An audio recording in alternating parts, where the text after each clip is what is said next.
Hi అండి, welcome to Varahi cooking and DIY. నేను మీ శివ. ఈరోజు వచ్చేసి రాజస్థానీ స్పెషల్ గేవర్ స్వీట్ ఎలా చేసుకోవాలో చూద్దాము. వీడియో చూసే ముందు సబ్స్క్రైబ్ చేయడం, కామెంట్ చేయడం అస్సలు మర్చిపోద్దు. వీడియోని కూడా ఎక్కడ స్కిప్ చేయకుండా చూడండి, ఎందుకంటే ఈ రెసిపీ చేసుకోవాలంటే కొన్ని చిన్న చిన్న టిప్స్ ఉన్నాయన్నమాట. దానికి ముందుగా ఇలాంటి మూకుడు కానీ ఒక రింగ్, దాంట్లోకి ఒక రింగు ఉండాలి. ఇవి లేకపోతే ఒక మందం లాంటి గిన్నె తీసుకోండి. 1 లీటర్ ఐస్ వాటర్ తీసుకోండి. ఒక డిప్పలో ఐస్ క్యూబ్స్ వేసి కొంచెం ఐస్ వాటర్ వేసి పక్కన పెట్టేసుకోండి. ఇప్పుడు 1 కప్పు ఐస్ వాటరు, 1/4 కప్పు చల్లటి పాలు, 1 కప్పు మైదా తీసి పక్కన పెట్టుకోండి. ఇప్పుడు ఒక వెడల్పాటి గిన్నె తీసుకుని గోరువెచ్చని నెయ్యి 3 టేబుల్ స్పూన్లు వేయండి. వేసి ఒక ఐస్ క్యూబ్ తీసుకోండి. చిన్నవైతే ఒక 3-4 తీసుకుని ఇలా ఒకే డైరెక్షన్లో ఒక 2 మినిట్స్ మనము తిప్పితే మనకి వెన్నలాగా వస్తుందన్నమాట. ఇక్కడ నేను చూపిస్తున్నాను, చూసారా, అలా వెన్నలాగా వస్తుంది. ఇప్పుడు 2 మినిట్స్ తర్వాత ఐస్ క్యూబ్ తీసేసేయండి. కొంచెం వాటర్ ఉంటే కూడా దాంట్లో వంచేసేసుకోండి. ఇప్పుడు ఇలా వెన్నలాగా ఉంటుంది కదా. ఇప్పుడు దీన్ని ఉత్త చేత్తోనే ఐస్ క్యూబ్ తీసేసి ఇలా ఇంకొక 2 మినిట్స్ ఇలా తిప్పుతూ ఉంటే మనకి ఫ్లఫీగా, క్రీమీగా వస్తుంది. వైట్గా అయిపోతుంది కూడా, ఇలా క్రీమ్ లాగా అవుతుందన్నమాట. ఇప్పుడు దీంట్లో మనం ఇందాక రెడీ చేసుకున్నాం కదా, మైదా, పాలు, ఐస్ వాటర్ ఉంటాయి కదా, అవన్నీ కొంచెం కొంచెంగా వేసుకుంటూ కలుపుకోవాలి. అన్నీ ఒకసారి వేస్తే గడ్డ కడతాయి. ఇప్పుడు కూడా మళ్ళీ ఒకే డైరెక్షన్లోనే కలపాలి. ఎందుకు ఒకే డైరెక్షన్లో అంటే అంతా ఒకసారి వేసేసిన అటు ఇటు తిప్పినా మనకి గడ్డ కడుతుందన్నమాట. ఎక్కువ తిప్పితే కూడా మనకి మైదాలో ఇంచి హీట్ ఎక్కువైతే కూడా మైదాలో ఇంచి నెయ్యి, మైదా వేరే వేరే అయిపోతాయి. అందుకని జాగ్రత్తగా ఒక 2-3 నిమిషాలే అలా తిప్పుతూ ఉండాలి. కొంచెం కొంచెంగా యాడ్ చేసుకుంటూ ఉండలు లేకుండా చక్కగా ఒక 2-3 నిమిషాలకి మనకి పల్చగా వస్తుంది. నాకు వాటర్ వచ్చేసి 1 కప్పు పైన మళ్ళీ 3/4 కప్పు వాటర్ పట్టినాయి. చక్కగా ఇలా కలుపుకోవాలి. మీకు ఏమన్నా లాస్ట్కి ఏమైనా ఉండలు తగులుతున్నాయి అనిపిస్తే కనుక వడగట్టుకోండి. నాకు ఇక్కడెక్కడ ఉండలు తగలట్లేదు కాబట్టి నేను వడగట్టేది చూపించట్లేదు మీకు. ఒక 3 మినిట్స్ తర్వాత మనకి బ్యాటర్ పల్చగా అవుతుంది. కొంచెం కొంచెంగా యాడ్ చేసుకుంటూ ఉంటే, మరీ పల్చగాను ఉండకూడదు, అలానే మరీ తిక్కుగాను ఉండకూడదు అనమాట. ఇక్కడ నేను చూపిస్తున్నాను కదా, అలా ఉండాలి. గరిటికి అంటుకోకూడదు అనమాట, అలా ఉండాలి. ఇదిగోండి ఇలా.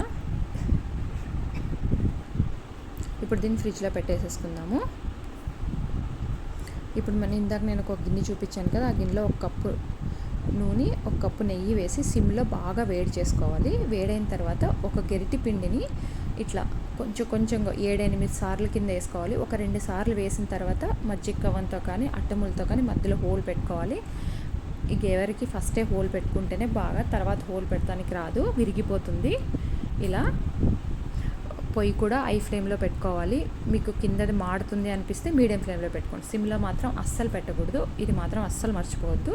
నేను ఫస్ట్ కొంచెం పలచగా వేస్తున్నాను. ఆ హోల్లోనే వేయాలి పిండి. సైడ్కి పడితే నాకు ఇక్కడ వచ్చినట్టు కొంచెం లావుగా వస్తుంది. ఆ సైడ్ చూసారా తెల్లగా ఎలా వస్తుందో. నేను ఫస్ట్ కొంచెం పలచగా వేస్తున్నాను. ఇప్పుడు చాకుతో ఒకసారి ఇలా గీకితే విడిపోతుంది. కిందకి ఇట్లా నొక్కితే పైన కూడా గోల్డెన్ కలర్ వస్తుంది అనమాట. ఫస్ట్ చూసారా అక్కడ మందంగా పడింది, అందుకని నేను తీసేస్తున్నాను. ఇది కొంచెం పలచగా కూడా వచ్చింది.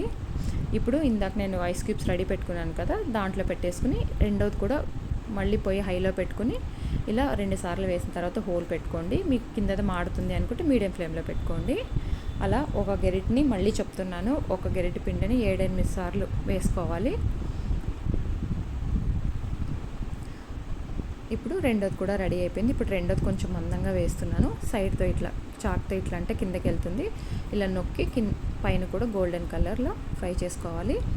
మనకి ఇది గేవర్తో నూనెలో వేసినప్పుడే మనకు తెలిసిపోతుంది అనమాట. ఆ పిండి వేసినప్పుడు మనకి ఎంత బబుల్స్ వస్తే మనకు అంత హోల్స్ పడి అంత క్రిస్పీగా వస్తుందని మనకు అప్పుడే అర్థమైపోతుంది. నేను చూపించిన క్వాంటిటీకి నాకు కరెక్ట్ 5 వచ్చినాయి, మీడియం సైజువి. మందం కూడా సరిపడా వచ్చినాయి అన్నమాట. ఇప్పుడు ఇవి పక్కన పెట్టేసుకుందాం. ఇలా జల్లీలో పెట్టుకుంటే ఆయిల్ అంతా కిందకు వచ్చేస్తుంది. ఇప్పుడు ఒక కడాయిలో 1 కప్పు పంచదార, 1/2 కప్పు వాటర్ వేసి కొంచెం కుంకుమ పువ్వు వేసి, తీగపాకం కన్నా కొంచెం జిగురు రానివ్వాలి. తీగపాకం కూడా కాదు, కొంచెం రానివ్వాలి. ఇది పక్కన పెట్టేసుకోండి. ఇప్పుడు ఫుల్ క్రీమ్ పాలు 1 లీటర్ తీసుకొని మీడియం ఫ్లేమ్లో పెట్టి చక్కగా తిప్పుతూ అడుగంటుకోకుండా తిప్పుతూ కాసుకోవాలి. దాంట్లో కొంచెం యాలకుల పొడి, కొంచెం కుంకుమ పువ్వు వేసి ఒక 3-4 టేబుల్ స్పూన్లు షుగర్ కూడా వేసి బాగా మరిగిన తర్వాత సగం అయిన తర్వాత దాంట్లో 1/2 కప్పు పాల పొడి కొంచెం కొంచెంగా ఒక 2-3 సార్లు యాడ్ చేసుకోవాలి. ఒక 10 నిమిషాలకి మనకి కోవా రెడీ అయిపోతుంది అనమాట. కొంచెం పల్చగానే ఉండాలి. తీసి ఇది ఫ్రిడ్జ్లో పెట్టేసేసుకోండి. ఇది చల్లారిన తర్వాత మన గేవర్ ఉంటుంది కదా, అవి తీసుకుని పైన ఫస్ట్ పంచదార పాకం చూసారా ఎంత బాగున్నాయో, మంచి కలర్ కూడా వచ్చినాయి. హోల్స్ చూసారా ఎంత బాగున్నాయో. ఇప్పుడు పైన కొంచెం పంచదార పాకము మనం రెడీ చేసుకున్నాం కదా కోవా, డ్రై ఫ్రూట్స్, కుంకుమ పువ్వు, రోజ్ పెటల్స్ అన్నీ యాడ్ చేసుకుని సర్వ్ చేసుకోవడమే. వీడియో నచ్చితే కనుక లైక్ చేయండి, షేర్ చేయండి, కామెంట్ చేయడం అస్సలు మర్చిపోవద్దు.